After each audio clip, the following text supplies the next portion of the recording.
ስሜ ቅዱስ ተፈሪ ይባላል። ወደ አርሚ የመጣሁት በ2015 ወደ መጨረሻ አካባቢ ነበርና በዛን ሰዓት በመጣሁበት ሰዓት የእግዚአብሔር መንፈስ ነበረ እና በእኔ ኩዮች ያሉ ወጣቶች እግዚአብሔርን ቃል ሲያብራሩ፣ እግዚአብሔርን ሲራቡ፣ እግዚአብሔርን ሲጣሙ በጣም ውስጤ ቅናት አደረና በቃ ወደዚህ መምጣት እንዳለብኝ ወሰንኩ። ነገር ግን በዛን ሰዓት ወደ አርሚ መምጣት አልቻልኩም ነበርና ወደ ክረምት አካባቢ ዊንተር ካምፕ አለ እና መምጣት ትችላለህ የሚል ግብዣ ቀረበልኝ ከወንድሞቼ እና ልክ ወደዛ ስመጣ ህይወቴን የሚቀይሩ ትምህርቶችን ተማርኩኝ።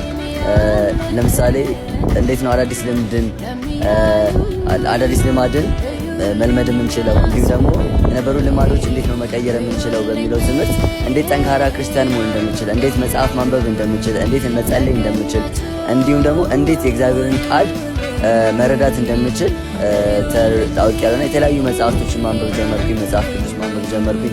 አዳዲስ ልማዶችን ማድረግ ጀመርኩኝና እግዚአብሔር በጣም የዛን ሰዓት ህይወቴን የቀየረበት ጊዜ ነበርና 2016 17 እንዲሁም እስካሁን ድረስ ሁሌ አርቢ በመጣው ጊዜ እግዚአብሔር ይናገረኝ ነበር እንዴት መበርታት እንዳለብኝ፣ የእግዚአብሔርን ቃል እንዴት ማጥናት እንዳለብኝ፣ መለማመድ እንዳለብኝ፣ ማሰላሰል እንዳለብኝ በተለያየ ነግረኝ ነበርና የሁሉም ጥያቄዎቼ መልስ እግዚአብሔርን ፊት በመፈለግ እንደሆነ ተረድቻለሁ።